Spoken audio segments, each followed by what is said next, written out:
When Paul Scharre, a defense policy analyst at the Center for a New American Security, visited U.S. Navy training grounds in Monterey, California, he got a glimpse of what he believes will be the battlefield of the future. They had 10 drones fighting 10 other drones in a mock aerial dogfight, and they launch them all in the air at the same time. They basically just push go, and everything else is automated. The real next frontier is swarming, swarm-on-swarm combat. It's cooperative autonomy. We have lots of robots working together to accomplish a goal. The human tells the swarm, 10 or 50 or 100 robots working together, go protect this area and defend it. And then the swarm does that all by itself. What will autonomous weapons mean for how future wars are waged and the loss of human lives in armed conflicts? That's the topic of Scharre's new book, Army of None: Autonomous Weapons and the Future of War. Do you think we're going to see that in the future, these robot battles where no human is even involved? I think the question is, what do we mean by no human is involved? So humans will not be piloting aircraft or ground vehicles in the future. If we have people piloting them with joysticks, we are doing it wrong.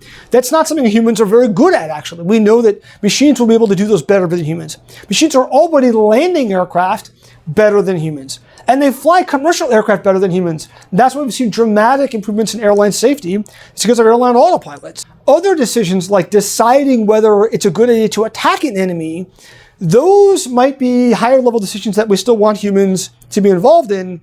And that's really what the debate about autonomous weapons is. Though homing torpedoes and smart missiles are nothing new, Scharre is concerned about the next level of autonomy, when machines can act without any human input. He says that the classic Disney movie Fantasia got it right back in 1940. The Sorcerer's Apprentice, it's probably one of the first stories of people outsourcing jobs to automation. In the story, the Sorcerer's Apprentice, played by Mickey in the cartoon, dons the sorcerer's hat while he's away and bewitches a broomstick to take over his chores, which is carrying pails of water from the well to a cistern. It's a classic example of actually a failure mode in automation, which is the apprentice doesn't properly specify the conditions, the rule set for the automation. It doesn't specify a stop condition. So it just keeps running, keeps running, keeps running. The broomstick that's now been enchanted doesn't know to stop filling the cistern once it's full of water. The sorcerer's apprentice takes a nap, dozes off. So the apprentice wakes up, it keeps going, can't turn it off. You have a runaway problem, a runaway algorithm, a runaway automated process. In this case, there's a bunch of water, the sorcerer comes back and fixes the problem. Now, if you have this runaway algorithm, this runaway automated process, and it's a weapon system, that could be a real problem. And we've seen this in other cases in stock trading. There was an infamous incident a couple of years ago called the Nightmare on Wall Street, where a high-frequency trading firm called Knight Capital Group had a similar problem, a runaway algorithm. They had a glitch in their system. It began making erroneous trades. And in the span of about 45 minutes, it was making enough erroneous trades at machine speed, trading millions of dollars every second, that it bankrupted this company. How should we think about applying things like neural networks and deep learning to weaponry? You think about a self-driving car. You couldn't give a self-driving car a very simple set of rules. Turn left, turn right, go 100 feet, turn right again, then you're there. In the real world, that's not going to work because you can't control the environment. You don't know where there are pedestrians and bicyclists and other cars. So you've got to make it adaptable and flexible. That also means that sometimes you're going to be surprised by its behavior. And all of this is really magnified by machine learning systems that don't follow a simple set of rules. Instead, they learn from data and they learn from training over time. And some of these methods, like neural networks, are really challenging because they're very opaque. Sometimes you look at something like a neural network and you want to understand, well, why did it take this action? There's not a simple answer to that. You can't just go debug the code the way you could for a simple computer script. And you could say, well, it says if this, then that. Neural networks don't work that way. So it's maybe harder to try to understand why it's performing an action even after the fact. That's a real challenge when using these systems. Doesn't mean that they shouldn't be used in all varieties of settings in our lives, but it is a challenge when we think about predictability and explainability and trying to manage the consequences if something goes wrong. An incident from Scharre's experience serving as an army ranger in Iraq brought home the risks of fully autonomous weaponry. A little girl was sent to scout out our position. She had some goats with her in tow, and she was ostensibly herding goats, but it's pretty clear that she was sent out to check us out.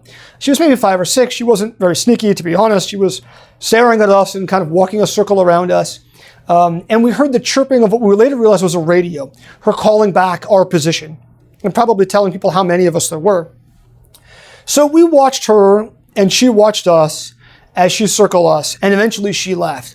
And it wasn't long after before some Taliban fighters came. So we took care of them, and then the gunfight that ensued kind of brought the whole village out, and we had to leave the position. But later we talked about kind of what would we do in a similar situation. Something that I can tell you never came up was shooting this little girl. That was not a topic of conversation. The reality is, under the laws of war, it would have been legal to shoot this little girl. If you programmed a robot to follow the laws of war perfectly, it would have shot this little girl. Now, in my mind, that's not right. It's not right morally, even if it is legal. There are some things in war that might be legal, but are not a moral thing to do. How do we program robots to follow not just the law, but also some of these moral principles? And that's, I think, a pretty clear-cut situation, but many situations in war are morally gray. There are sometimes the sad realities in war. We put, good young men and women in situations where there are no right answers, and they have to choose between various shades of wrong, and they have to make choices. And are those decisions that we'd be comfortable letting machines make? We think that they make the right ones, but also what does it say about us as humans and our humanity if we offload the moral responsibility of those decisions to machines? Autonomous weapons also make it possible for combatants to be thousands of miles from the battlefield, which Scharre sees as an extension of earlier developments in weapons technology. Militaries have always been interested in using new technology to create more standoff from the enemy, whether it's bows and arrows, or cannons, or intercontinental ballistic missiles. I think we're going to see that trend continue, and we'll see more physical distance. I'm actually less concerned about that. I think that's probably pretty normal. I don't know that that's going to lead to a major change in warfare being good or bad, one way or the other, in terms of how it's being fought. I think the more crucial sort of threshold that we're coming up against with autonomous weapons is human responsibility for decisions about killing. Right now with drones, even if it's a drone operator on the other side of the globe from the target, that person is still making a very clear decision to use force. It's a human deciding to launch a missile. They understand the human cost of what they're doing. And we see PTSD from drone operators that really speaks to this connection that people have psychologically, if not physically, with what's going on. Autonomous weapons would change that. They would bring us to a point where a human is pushing a button, but they're not really involved in the decision about which specific target to engage. Would that lead to war with fewer restraint, and what would be the consequences over time? Is there a possibility that these weapons could in some ways make wars less deadly or maybe even less common? Well, that is absolutely one of the arguments, is that autonomous weapons could make war more precise and more humane and save civilian lives. And I don't think that really you can understand this by just looking to self-driving cars. We lose in America alone over 30,000 people on the roads every year. A tremendous loss of life. There's no question that over time, as self-driving cars will get better, they'll be able to save lives and reduce casualties. And the principle is really the same: that humans are not perfect in war. Humans make mistakes.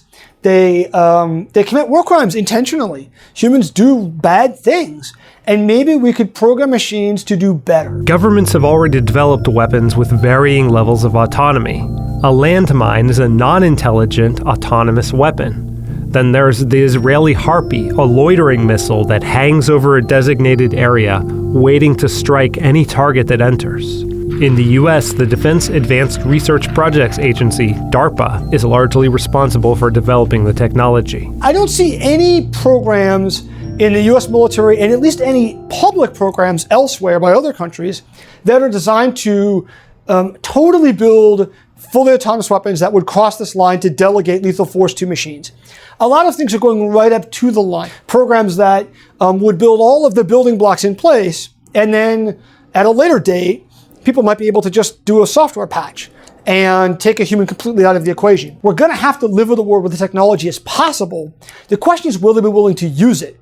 And the senior defense officials in the United States that I talked to made very clear that for them, the answer was not right now.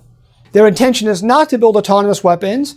They intend to keep humans in the loop, but they are cognizant of the fact that other countries may see it differently, and that if Russia or China cross this line and start building autonomous weapons, that could change the equation for them, and that they might be forced to build them in response. With sophisticated drones accessible even to hobbyists, Scharre says it's no wonder that autonomous weaponry is already being deployed by non-state actors. We've already started to see this. The Islamic State has been using drones in Iraq and Syria for attacks for the last couple of years. Recently, just an assassination attempt against President Maduro using a drone, reportedly at least. The information coming out is a little bit sketchy about that attack. Drones are already being used for aerial attacks by non-state groups. The question is, will they be able to use them for more autonomous attacks? For researching the book, I wanted to understand how hard would this be to build an autonomous weapon yourself in your garage? And the unfortunate answer is it is terrifyingly possible. It took me all of about 2 minutes online to find a trained neural network that someone could download that has humans as an object. Certainly, people have already weaponized drones. There was a teenager in Connecticut a couple of years ago that put a video online of a drone with a gun on it, and then later a drone with a flamethrower on it, actually put up on YouTube. The real trick with autonomous weapons is the brains of it, and the software is widely available. And, the technical know-how to do it is not that hard. So we're going to have to live with a world where this technology is possible, and we are unfortunately likely to see in the coming years at least small-scale terrorist attacks using this technology. We've got to be prepared for that. Scharre says one of the biggest unknowns about the future of autonomous weaponry is whether governments will agree to limits on their use and development. The international community has been relatively successful in limiting chemical weapons. Not completely. Certainly, Bashar al-Assad is still using them in Syria today. But most responsible countries have given them up, whereas they've had a much harder time getting countries to give up nuclear weapons.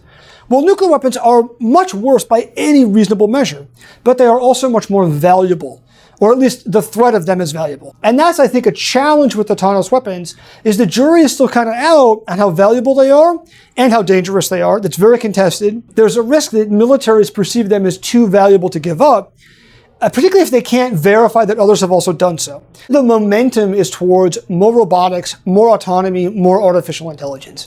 The US and Russia and China have all made very clear their intent to harness artificial intelligence for military gain. China released a new national strategy for AI last year.